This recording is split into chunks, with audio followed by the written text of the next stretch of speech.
Nagliyab habang nasa ere ang isang hot air balloon sa Brazil at kita rin may nahulog mula sa itaas.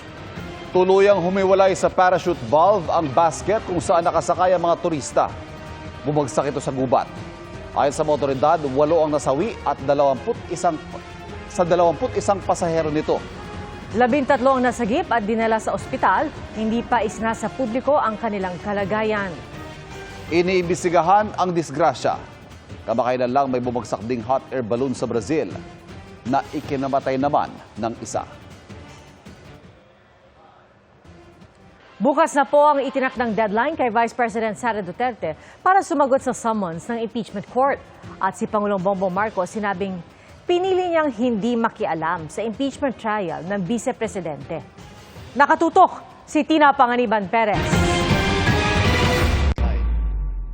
Si Pangulong Bongbong Marcos na ang nagsabi, hindi siya nakikialam sa impeachment proceedings laban kay Vice President Sara Duterte. If a president chooses to do that, I choose not to. Bukas ang deadline ni Vice President Duterte para sumagot sa summons ng impeachment court. Nasa Australia ang bise para sa isang personal na biyahe at bagamat nagsalita sa harap ng Filipino community roon, wala siyang nabanggit tungkol sa impeachment. Hindi naman nagpaunlak ng panayam ang kanyang defense team. Pero sabi ni dating Supreme Court Senior Associate Justice Antonio Carpio, hindi man sumagot ang bise, tuloy ang impeachment proceedings. It will not stop the proceeding. She will be declared in default. The prosecution will present its evidence, but the defense can still rebut the evidence presented by the prosecution. Sabi ni Carpio, pwedeng utusan ng Korte Suprema ang impeachment court na ituloy ang paglilitis sakaling idulog sa mga mahistrado ang issue. Ang Supreme Court, ang Supreme nga eh. I don't see any reason why the Senate of the 20th Congress will not comply. They will comply the moment the Supreme Court will say, tuloy ang trial. Ayon naman sa isang constitutional law expert, pwedeng i-contempt ng Senate Impeachment Court ang bise kung hindi siya sasagot. Meron silang inherent power na gano'n, no? Kung hindi naman siya mag-submit ng answer, hindi na kailangan yung rejoinder ng House. Pag hindi ka sumagot, ibig sabihin, wala kang matinong sagot dun sa mga paratang. Naniniwala naman si House Assistant Majority Leader Jude Asidre na bagamat hindi na kailangang hingan ng Senate Impeachment Court ang Kamara sa 20th Congress ng certification na desidido itong isulong ang Articles of Impeachment, malamang daw ay sundin ito ng House Prosecution Panel.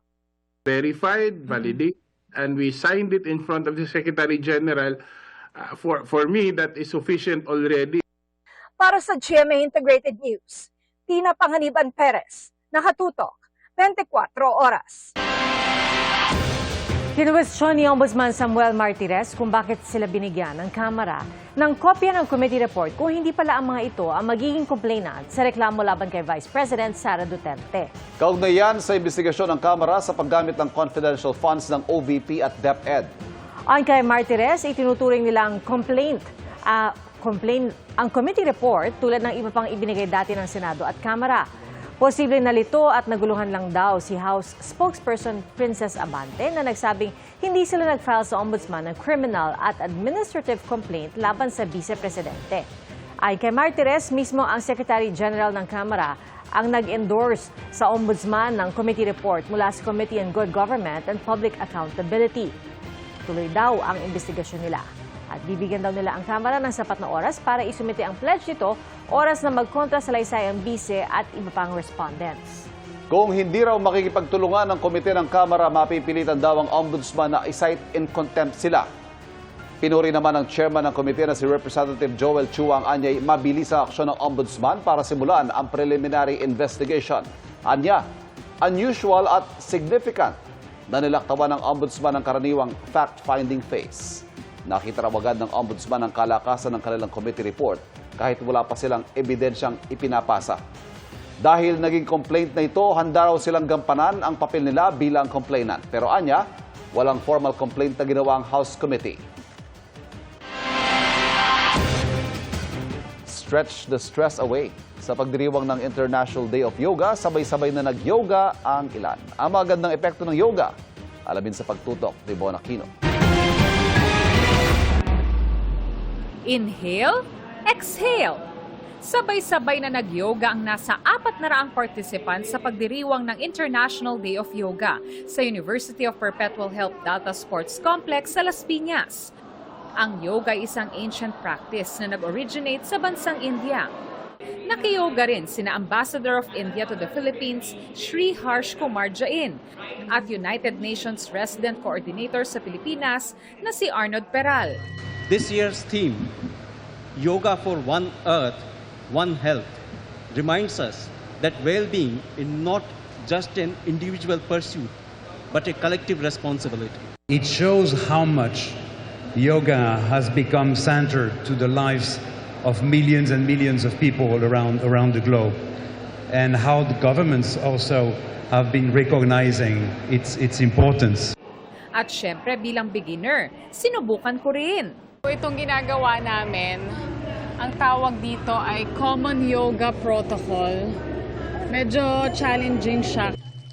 Sobrang halaga rito yung flexibility ng katawan. Ilan daw sa magandang epekto ng yoga ay ang physical vitality, mental clarity at emotional stability. It is not just stretches, it is an attitude. The attitude towards the nature, that attitude towards your own life. Union with your body, with your breath, and with your mind. Bukod nga sa mga positions, itinuturo din dito sa yoga yung pagme-meditate at yung tamang breathing o yung mga breathing exercises. So, bukod dun sa mahihirap na positions, after nun, medyo nakaka-relax na kami ngayon. Nakaka-relax po talaga siya ng isip. First time, it was a bit painful while doing the stretches, but the meditation was good. Let us also take this opportunity to strengthen cultural appreciation and build friendships between borders. Matapos ang programa, may meditation at chakra yoga session pa na gumagamit ng tunog at breathing exercises. It's an emo energy balancing exercise. So we use sound and breath to connect with our emotional and energy body. Para sa GMA Integrated News, Bon Aquino, nakatutok, 24 oras.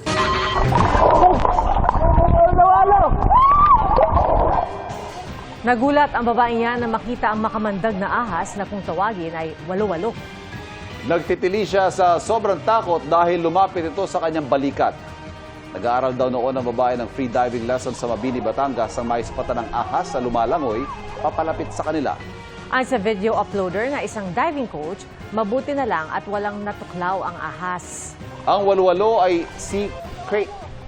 Ay hindi raw talaga agresibo pero isa ito sa mga pinakamakamandag na ahas sa mundo. Hindi pa man formal na nagsisimula ang napagkasundo ang joint exercises ng Pilipinas at Japan, pinagtitibay raw ng dalawang bansa ang kanilang alyansang pandepensa, lalo't nasa bansa ngayon ang dalawang barko ng Japan. Nakatutok si JP Soriano.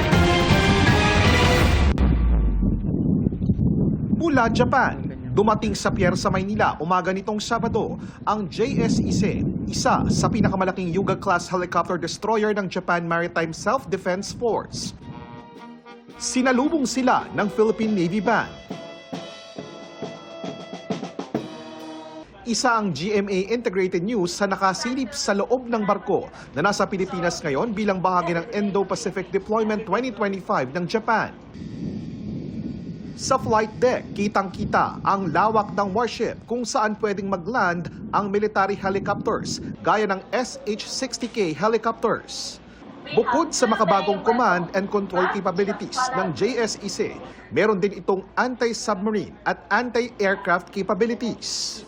At mula rito sa flight deck ng JS Ise, sasakay ka ng elevator para makababa ka ulit sa lower ground ng isa sa pinakamalaking helicopter destroyer ng Japan na narito ngayon sa Pilipinas. Ayon sa Navy Commander ng Japan, layo ng kanilang pagpunta sa Pilipinas ang pagsulong ng pagpapanatili ng regional and security cooperation at pagkakaroon ng joint training exercises sa Pilipinas. Lalo't aprobado na ng Diet o Parliament ng Japan ang Reciprocal Access Agreement. This port call is contributing to the peace and stability in the region to realize a free and open in the Pacific. Sa ilalim ng RAA, maaaring maging bahagi ng joint exercises sa Pilipinas ang JMSDF. Nasa Port of Manila rin ang Takanami-class destroyer ng Japan na JS Suzunami. Sabi ng Japan, ang pagbisita ay bahagi ng kanilang commitment sa pagsusulong ng isang mapayapang defense at security cooperation at exchanges at hindi raw ito nakatuon para labanan ang anumang partikular na bansa. Para sa GMA Integrated News, JP Soriano, nakatutok 24 oras.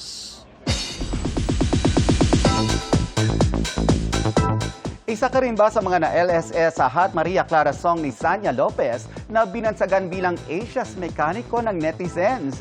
Ang ilan kumasana at umaura sa kani-kanilang version ng kanta. Silipin yan sa aking chika.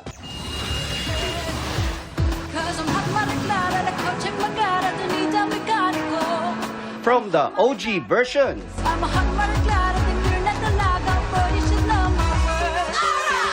hanggang sa naging ringtone na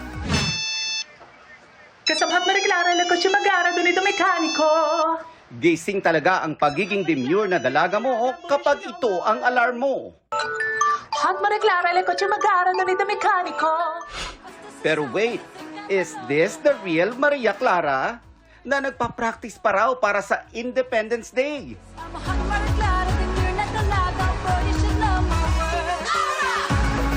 Aba, aliw talaga ang mga pakulong ngayon ng netizens sa hit song ni Kapuso actress at Sangre Danaya Sanya Lopez na Hot Maria Clara. Mansag nga sa kanya ng netizens, our very own Asia's Mekaniko. Sa throwback episode na ito ng All Out Sundays, tila coincidence ang performance niya noon kasama ang co-stars niya ngayon sa Encantadia Chronicles Sangre. Sa mga gustong ma-achieve ang steps niyan, worry not dahil may pa-tutorial din siya. Hot, nakataas. Hot, Maria Clara, like a kotseng magara, donida meka, Nico. Na mabilis namang na-gets ng netizens. Ayan, may sayaw tayo. So, ito lang siya. Hot, start natin hot, Maria Clara, tingin. Like a kotseng magara, donida mekaniko. From dance challenges, iba't ibang rendition din ng kanta ang nagdipana online. Cause I'm hot Maria Clara like kotseng magara doon ina mekaniko. May R&B ang atake. I'm a hot Maria Clara, di basta sasama, you think I'm a lot loco. Itong isa naman, mapanakit na version. I'm hot Maria Clara, demure na talaga, and boy, you should know my word. Ahora. Ang debut single na ito ni Sanya noong pang 2022, biglang boom at trending ngayon online. And like a Kotseng Magara, nasa 2.7 million views na ito. O sige, ano pang hinihintay nyo? Aura na!